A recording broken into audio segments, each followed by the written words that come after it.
Good morning students.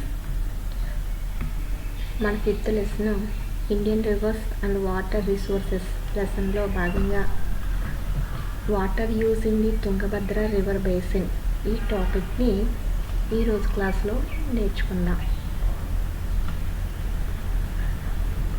Tungabhadra river basin చూడండి, ఈ red లైన్తో draw చేయబడిన లైన్ అంతా కూడా తుంగభద్ర రివర్ని ఇండికేట్ చేస్తుంది. ఈ తుంగభద్ర రివరు రెండు నదుల కలయిక. ఫస్ట్ వన్ తుంగ, రెండోది భద్ర అనే రెండు నదులు. ఈ రెండు కూడా వెస్టర్న్ ఘాట్స్లో ఆరిజిన్ అయ్యి ప్రవహిస్తున్నాయి. తర్వాత ఇక్కడ షిమోగా డిస్ట్రిక్ట్లోని కూడ్లీ అనే చిన్న విలేజ్ వద్ద ఇవి రెండు కూడా జాయిన్ అవి తుంగభద్ర రివర్గా ఫ్లో అవుతున్నాయి. తుంగభద్ర రివర్గా ప్రవహించేటప్పుడు కర్ణాటక తర్వాత తెలంగాణ తర్వాత ఆంధ్రప్రదేశ్లో ప్రవహించడం జరుగుతుంది. అంటే తుంగభద్ర రివరు 3 స్టేట్స్ గుండా ప్రవహిస్తుంది. ఇక చివరికి ఇది కృష్ణా రివర్లో మెర్జ్ అవుతుంది. అంటే తుంగభద్ర రివరు కృష్ణా రివర్ యొక్క ట్రిబ్యూటరీ. నెక్స్ట్ ఈ తుంగభద్ర రివర్పై హాస్పేట్ వద్ద బళ్ళారి డిస్ట్రిక్ట్లోని ఇక్కడ హాస్పేట్ వద్ద తుంగభద్ర డ్యామ్ని నిర్మించడం జరిగింది. ఈ డ్యామ్ ద్వారా స్టోర్ చేయబడిన వాటర్ని కర్ణాటక, ఆంధ్రప్రదేశ్ మరియు తెలంగాణ ప్రజెంట్ ఈ 3 రాష్ట్రాలు షేర్ చేసుకోవడం అనేది జరుగుతుంది. అయితే ఈ ప్రాజెక్టు 1953లోనే నిర్మించడం జరిగింది. అప్పటి నుంచి కూడా మన పూర్వపు ఆంధ్రప్రదేశ్ మరియు తెలంగాణలు రెండు వాటర్ని 65:35 రేషియోలో పంచుకుంటూ ఉన్నాయి. అయితే ప్రజెంట్ మరి తెలంగాణ విడిపోయింది కదా, అందుకని తెలంగాణలో చాలా కొద్ది ప్రాంతం మాత్రమే ఈ రివర్ ప్రవహిస్తుంది. ఫలితంగా ప్రజెంట్ తెలంగాణకి 3.5 టీఎంసీల వాటర్ని రిలీజ్ చేయడం జరుగుతుంది. మిగతా వాటర్ని కర్ణాటక, ఆంధ్రాలు పంచుకుంటూ ఉన్నాయి. అయితే ఒక ఒప్పందం ద్వారా ఈ విధంగా పంచుకుంటూ ఉన్నాయి. ఈ తుంగభద్ర రివరు కొన్ని ప్రాబ్లమ్స్ని ఫేస్ చేస్తుంది. ఈ డ్యామ్ లేదా తుంగభద్ర రివర్ కొన్ని ప్రాబ్లమ్స్ని ఫేస్ చేయడం కారణంగానే కర్ణాటకకి, ఆంధ్రప్రదేశ్కి మధ్య సంఘర్షణలు అనేవి, వాటర్ గురించి వివాదాలు అనేవి జరుగుతున్నాయి. అంటే కర్ణాటక, ఆంధ్రప్రదేశ్ల మధ్య వాటర్ వివాదాలు ఏర్పడడానికి రీజన్ ఏంటి అంటే ఈ రివర్ ఆర్ డ్యామ్ ఫేస్ చేస్తున్న ప్రాబ్లమ్స్. మనం ఆ ప్రాబ్లమ్స్ గురించి అవగాహన చేసుకుంటే గనక ఎందుకు సంఘర్షణ జరుగుతుంది అనేది ఈజీగా మనం గెస్ చేయగలుగుతాము. ఇప్పుడు Tungabhadra dam or river face చేస్తున్న ప్రాబ్లమ్స్ ఏంటి అని తెలుసుకునే ముందు కొన్ని ముఖ్యమైన కీవర్డ్స్ గురించి అవగాహన చేసుకోవాల్సి ఉంటుంది. అంటే రివర్స్ గురించి చెప్పుకునేటప్పుడు మనకి తరచుగా వస్తూ ఉంటాయి కొన్ని పదాలు. వాటి గురించి ముందు నేర్చుకున్న తర్వాత మనం లెసన్లోకి వెళ్దాం, ఓకేనా? ఇక్కడ చూడండి, ఈ 3 keywords: water shed, catchment area, river basin. Reverse గురించి చెప్పుకునేటప్పుడు ఎక్కువగా మనకి ఈ పదాలు వస్తూ ఉంటాయి. దీంట్లో ఫస్ట్ వన్ వాటర్ షెడ్ అంటే ఏంటో చూడండి. ఇలా ప్రెసిపిటేషన్ ద్వారా వర్షం పడేటప్పుడు ఒక ప్రాంతం కానీ లేదా ఆ ప్రాంతంలోని ఎత్తైన రిడ్జ్ ప్రాంతాలు కానీ ఈ వాటర్ ఫ్లోయింగ్ని సెపరేట్ చేసేస్తూ ఉంటాయి. అంటే ఇటువైపు అటువైపు అన్నట్టుగా ప్రవాహాన్ని సెపరేట్ చేస్తాయి. ఒక ప్రాంతంలోని ఫ్లోస్ అన్నింటినీ కలిపి వాటర్ షెడ్ అని అంటారు. అంటే ఏ ఫిజియోగ్రాఫిక్ డివిజన్ అయితే వాటిని డివైడ్ చేసి ఒకవైపు ప్రవహించేటట్లు చేస్తుంది కదా, ఆ విధంగా చేయడాన్ని వాటర్ షెడ్ అని అంటారు. ఇక్కడ చూడండి, ఈ రిడ్జ్ భాగం ఏం చేస్తుంది అంటే ప్రెసిపిటేషన్ ద్వారా వచ్చే వర్షాన్ని ఇటువైపు ప్రవాహంగాని అలాగే వెనక వైపు అటువైపు ప్రవాహాలుగా సెపరేట్ చేయడం అనేది జరుగుతుంది. ఈ విధంగా సెపరేట్ చేస్తూ ఒకవైపు ప్రవహించేటట్లు చేయడమే watershed. Definition important. Watershed means అనేది గుర్తుపెట్టుకోండి. Watershed is an area or ridge of land that separates water flowing to different rivers, basins, seas, etc. The watershed. Next, catchment area అంటే చూడండి, ఇది main river అనుకుంటే ఈ main రివర్లోకి వర్షం ద్వారా ఏర్పడిన కొన్ని ఫ్లోస్ లేదా స్ట్రీమ్స్ అనేవి వచ్చి ఈ మెయిన్ రివర్లోకి జాయిన్ అవుతాయి.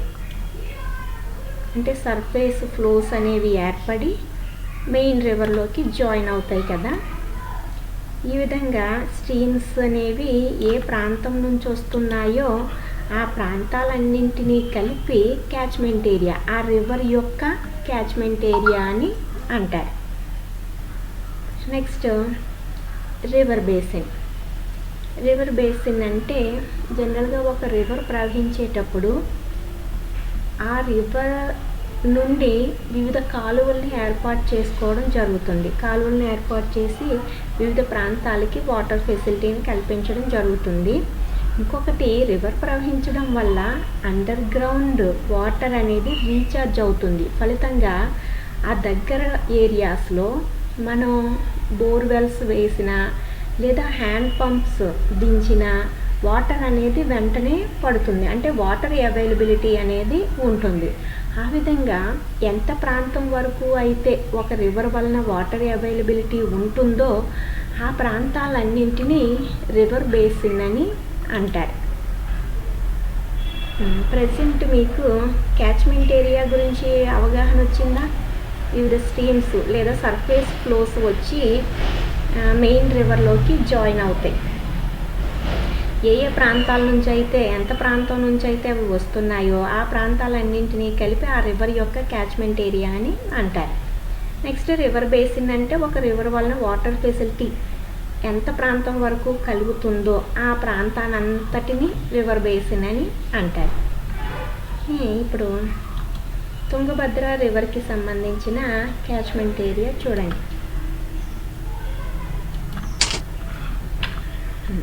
Catchment area of Tungabhadra river. ఈ రివర్ యొక్క total catchment area 71,417 square kilometres total. దీనిలో కర్ణాటక యొక్క catchment area 57,671 square kilometres. Next, AP మరియు తెలంగాణ రెండు రాష్ట్రాల యొక్క క్యాచ్మెంట్ ఏరియా, రెండు రాష్ట్రాలకి కలిపి క్యాచ్మెంట్ ఏరియా 13,746 స్క్వేర్ కిలోమీటర్స్. మనకి ఇక్కడే ఒక విషయం అర్థమవుతుంది. క్యాచ్మెంట్ ఏరియా ఎక్కడ ఎక్కువగా ఉంది? కర్ణాటకలోనే ఎక్కువగా ఉంది. ఎక్కువ catchment area Karnataka. Tungabhadra river యొక్క క్యాచ్మెంట్ ఏరియా ఎక్కువ కర్ణాటకదే. నెక్స్ట్, మరైతే ఇంతకుముందు చెప్పాను కదా, అంటే ఒప్పందం ప్రకారం ఒక రేషియో ప్రకారం వాటర్ని పంచుకుంటూ ఉన్నాయి. ఈ పంచుకుంటూ ఉన్నప్పుడు ప్రాబ్లమ్స్ ఎందుకు ఏర్పడుతున్నాయి అనేది డిస్కస్ చేద్దాం.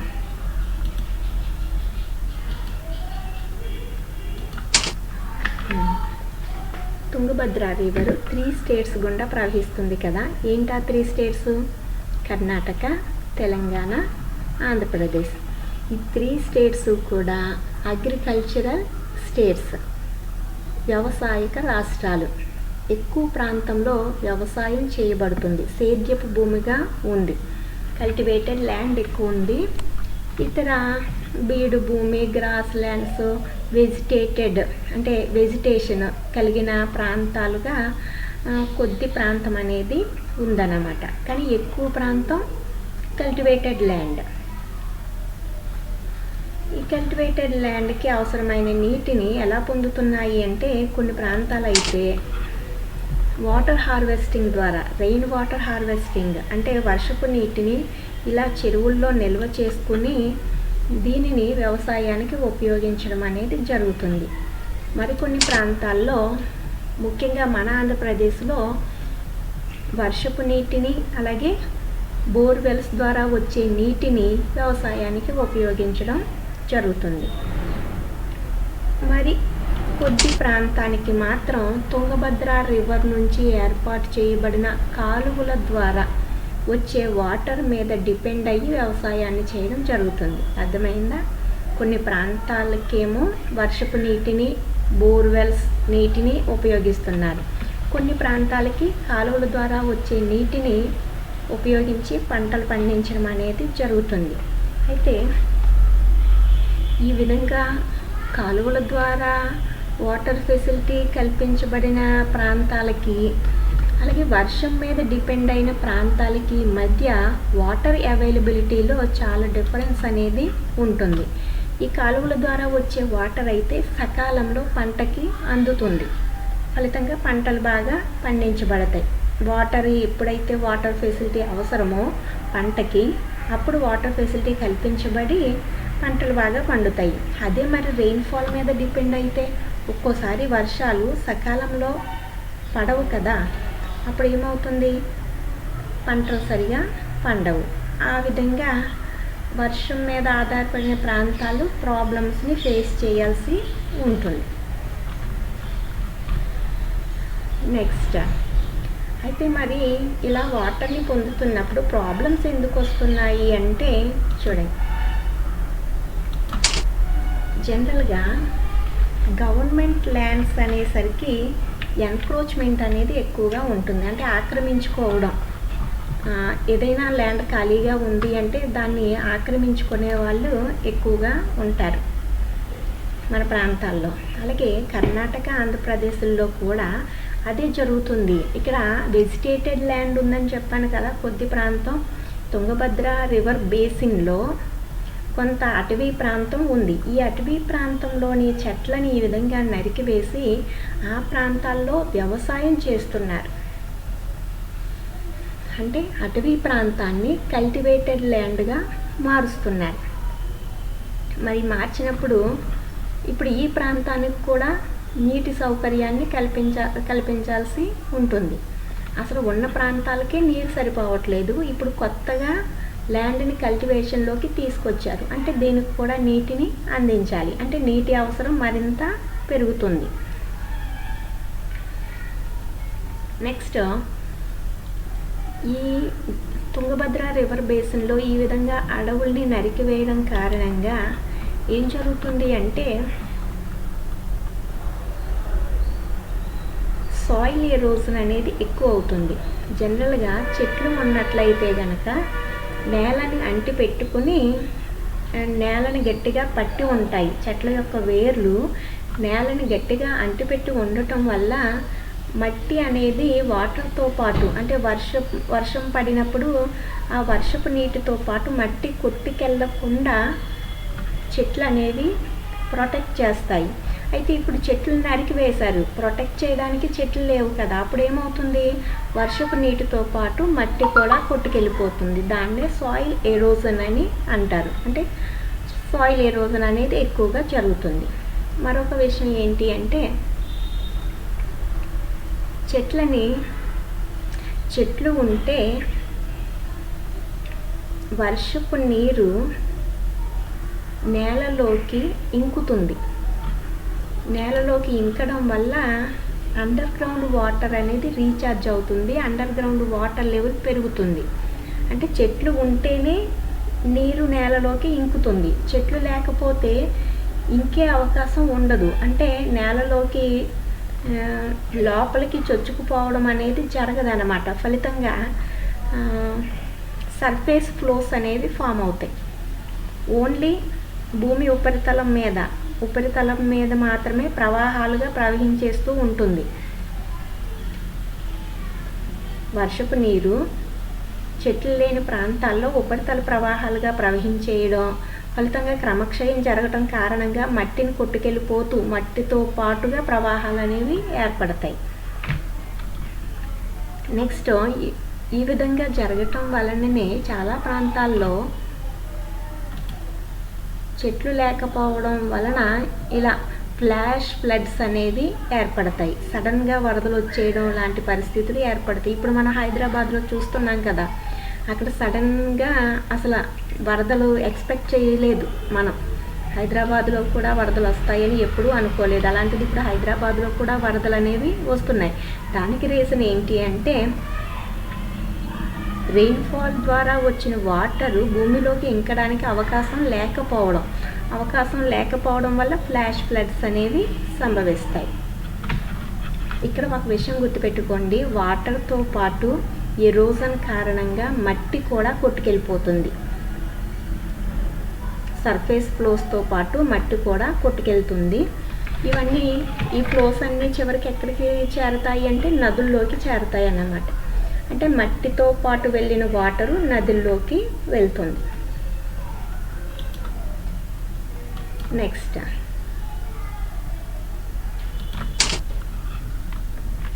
ఈ తుంగభద్ర రివర్ బేసిన్లో మైనింగ్ అనేది జరుగుతుంది. ముఖ్యంగా ఇక్కడ కర్ణాటకలో కుద్రేముఖ్ ప్రాంతంలో ఐరన్ ఓర్ మైన్స్ అనేవి ఉన్నాయి. అలాగే సాండూర్ ప్రాంతంలో మాంగనీస్ మైన్స్ అనేవి ఉన్నాయి.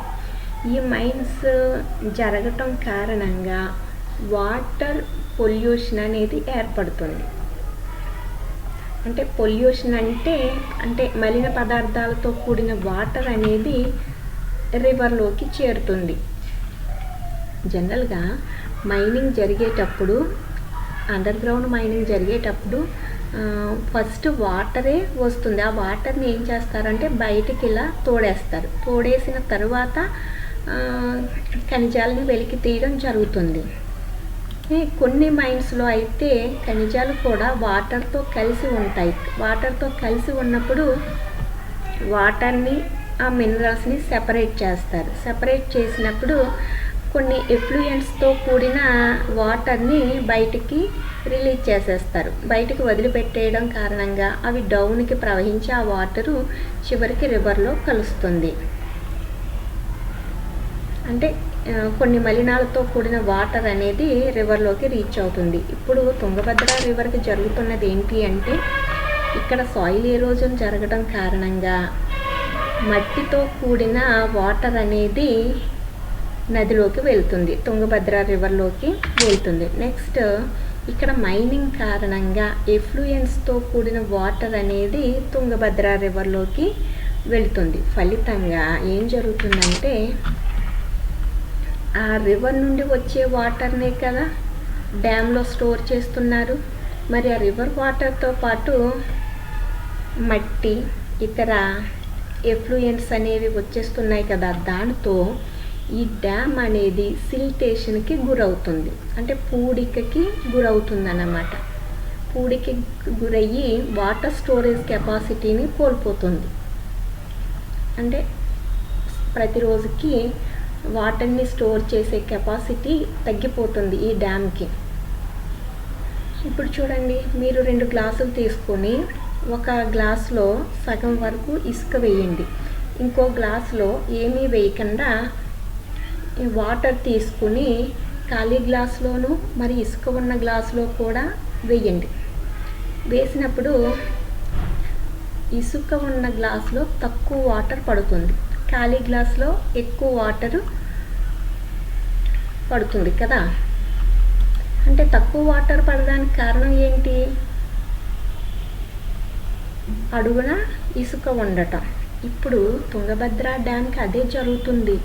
మట్టి ఇతర ఎఫ్లూయెంట్స్తో ఇదేమవుతుంది అంటే పూడిపోతుంది, అడుగున పూడిక ఏర్పడుతుంది. ఫలితంగా తక్కువ వాటర్ని మాత్రమే స్టోర్ చేయగలుగుతుంది. అది మెయిన్ ప్రాబ్లం మనకి. ఇది తక్కువ వాటర్ని స్టోర్ చేస్తే కర్ణాటక వాడుకునే వాటర్ తగ్గిపోతుంది, ఆంధ్రప్రదేశ్కి వాటాగా ఇచ్చే వాటర్ కూడా తగ్గిపోతుంది. నెక్స్ట్ స్టార్టింగ్లో అంటే ఈ ప్రాజెక్ట్ని 1953లో కన్స్ట్రక్ట్ చేయడం జరిగింది. అప్పుడు దీని యొక్క water storage capacity 3766 million cubic metres. కానీ present capacity 2917 million cubic metres. అంటే స్టోరేజ్ కెపాసిటీ తగ్గింది. స్టార్టింగ్లో ఉన్నంత కెపాసిటీ ఇప్పుడు లేదు. ఎంత నష్టపోయాము అంటే 849 million cubic metres storage capacity అనేది తగ్గిపోయింది. ఈ విధంగా క్రమంగా స్టోరేజ్ కెపాసిటీని ఇది కోల్పోవడం వలన వాటర్ షేరింగ్లో ప్రాబ్లమ్స్ అనేవి వస్తున్నాయి. ఇంకా మరికొన్ని విషయాలు ఏంటి అంటే కర్ణాటక మరియు ఆంధ్రప్రదేశ్ రెండు కూడా అగ్రికల్చరల్ స్టేట్స్ అని చెప్పుకున్నాం. కాకపోతే ఇక్కడ వరి, చెరకు లాంటి పంటల్ని ఎక్కువగా పండిస్తారు రైతులు. ఈ పంటలకి ఎక్కువ వాటర్ అనేది అవసరం అవుతుంది. ఎక్కువ వాటర్ అవసరం వలన ఏమవుతుంది, ఇప్పుడు కర్ణాటక రైతులందరూ ఇటువంటి పంటలను పండించడం వల్ల ఆ తుంగభద్ర వాటర్ని వాళ్ళు ఉపయోగించేసుకున్నారనుకోండి, దిగువన ఉన్న మన ఆంధ్రప్రదేశ్కి వాటర్ అనేది ఉండదు. కాబట్టి రైతుల యొక్క ఆలోచన ధోరణిలో కూడా మార్పు అనేది రావాలి. వాళ్ళు కూడా మనతో పాటు అందరూ ప్రయోజనం పొందాలి అని భావించి పంటల సరళిని మార్చుకోవాలి. తక్కువ వాటర్తో పంటలు పండించే విధానాలని అనుసరించాలి. అలాగే తక్కువ వాటర్తో పండే పంటల్ని ఎంచుకొని ఉపయోగించినట్లయితే తుంగభద్ర రివర్ వాటరు కర్ణాటకకి, ఆంధ్రప్రదేశ్కి కూడా సరిపోతుంది, ఎటువంటి సంఘర్షణలు లేకుండా. నెక్స్ట్ ఈ డ్యామ్ ఫేస్ చేస్తున్న మరొక ప్రాబ్లం ఏంటి అంటే ఫ్యాక్టరీస్. ఆల్రెడీ మనకి తెలుసు కదా, ఫ్యాక్టరీస్ యొక్క ప్రాసెసింగ్ ప్రక్రియలో వాటర్ అనేది చాలా అవసరం. ఈ తుంగభద్ర రివర్ బేసిన్లో లార్జ్ ఫ్యాక్టరీస్ 27 ఉంటే స్మాల్ యూనిట్స్ 2543 ఉన్నాయి. అంటే చాలా ఎక్కువ ఫ్యాక్టరీస్ రివర్ బేసిన్లో, అంటే వాటర్ని యూజ్ చేసుకోవడం కోసం ఫ్యాక్టరీస్ని ఎక్కువగా నదీ తీరాలలో ఏర్పాటు చేయడం జరుగుతుంది. అదేవిధంగా తుంగభద్ర రివర్ బేసిన్లో కూడా చాలా ఫ్యాక్టరీస్ని ఏర్పాటు చేయడం జరిగింది. ఫ్యాక్టరీస్ ఏర్పాటు చేయడం వల్ల బెనిఫిట్ ఏంటి అంటే చాలామందికి ఫ్యాక్టరీస్లో ఎంప్లాయ్మెంట్ అనేది లభిస్తుంది. ఫలితంగా వాళ్ళ యొక్క అంటే ప్రజల యొక్క స్టాండర్డ్ ఆఫ్ లివింగ్, జీవన ప్రమాణం పెరుగుతుంది. అది మంచిదే. కాకపోతే నెగిటివ్ ఇంపాక్ట్ ఏంటి అంటే ఇవి ఉపయోగించిన వాటర్ని, మలినాలతో కూడిన వాటర్ని ఈ విధంగా మళ్ళీ నదుల్లోకి వదలడం అనేది జరుగుతుంది. ఇప్పుడు తుంగభద్ర రివర్లో కూడా ఈ విధంగానే ఫ్యాక్టరీస్ వాటి యొక్క డ్రైనేజ్ సిస్టమ్ ద్వారా నదుల్లోకి వాటర్ని రిలీజ్ చేసేస్తున్నాయి. అయితే ఇవి కలుషిత పదార్థాలతో కూడిన వాటర్, వీటినే మనం మొలాసెస్ వాటర్ అని అంటాం. నల్లగా ఉంటుంది. మనకి కూడా మన కాలువల్లో తణుకు షుగర్ ఫ్యాక్టరీ నుంచి అప్పుడప్పుడు ఈ వాటర్ వస్తూ ఉంటుంది. ఈ వాటర్ వచ్చినప్పుడు కాలువలోని చేపలన్నీ చనిపోతాయి, మీరు చూసే ఉంటారు. అదేవిధంగా తుంగభద్ర రివర్ బేసిన్లో ఏర్పాటు చేయబడిన ఫ్యాక్టరీస్ నుంచి కూడా ఇలా మొలాసెస్ వాటర్ అనేది రిలీజ్ అవుతుంది. ఫలితంగా నది పొల్యూట్ అవ్వడం అనేది జరుగుతుంది. ఒకసారి 1984లో కూడా ఈ విధంగానే జరిగింది. తుంగభద్ర రివర్లోకి పెద్ద ఎత్తున మొలాసెస్ వాటర్ని రిలీజ్ చేసేయడం జరిగింది. ఫలితంగా రివర్లో చాలా చేపలు చనిపోయాయి. ఫలితంగా ప్రజలు పెద్ద ఎత్తున ఉద్యమించారు. దాంతో గవర్నమెంట్ ఏం చేసింది అంటే ఒక చట్టాన్ని చేసింది, ఒక యాక్ట్ని అమల్లోకి తీసుకొచ్చింది. ఆ యాక్ట్ ఏంటి అంటే శుద్ధి చేసిన వాటర్ని మాత్రమే రిలీజ్ చేయాలి, పొల్యూటెడ్ వాటర్ని రివర్స్లోకి రిలీజ్ చేయకూడదు అని ఒక చట్టాన్ని తీసుకొచ్చింది. కాకపోతే గవర్నమెంట్ చట్టం అయితే చేసింది కానీ దాని ఇంప్లిమెంటేషన్ అనేది స్ట్రిక్ట్గా లేకపోవడం వలన ఇప్పటికీ కూడా చాలా ప్రాంతాల్లో ఈ విధంగా పొల్యూటెడ్ వాటర్ అనేది కాలువల్లోకి నదుల్లోకి రిలీజ్ చేయడం అనేది జరుగుతూనే ఉంది. నెక్స్ట్ చివరగా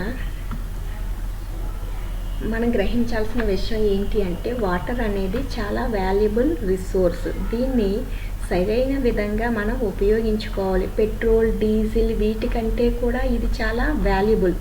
పెట్రోల్, డీజిల్ లేకపోయినా మనం జీవించగలం, కానీ వాటర్ లేకుండా మనం జీవించలేము, ఏ పని కూడా జరగదు. ఈవెన్ మొక్కల్ని పెంచాలి అన్నా, పశువులు ఉండాలి అన్నా, మనం ఉండాలి అన్నా, వ్యవసాయం చెయ్యాలి అన్నా, ఫ్యాక్టరీస్ ఏర్పడాలి అన్నా వాటర్ అనేది కంపల్సరీ ఉండాలి. కాబట్టి చాలా చాలా వాల్యుబుల్ రిసోర్స్ కాబట్టి ఈ వాటర్ని సవ్యంగా ఉపయోగించుకోవాల్సిన అవసరం మరియు బాధ్యత మనందరి మీద ఉంది. అలాగే వాటరు మన ఒక్కరి ప్రయోజనం కోసమే కాకుండా వాటర్ వల్ల అందరూ ప్రయోజనం పొందే విధంగా, అందరికీ సమానంగా అందే విధంగా మన ఆలోచన ధోరణి అనేది ఉండాలి. ఇప్పుడు వాటర్ అందుతుంది కదా, మనం మాత్రం పంటలు పండించుకుంటే సరిపోద్ది అని అనుకోకూడదు.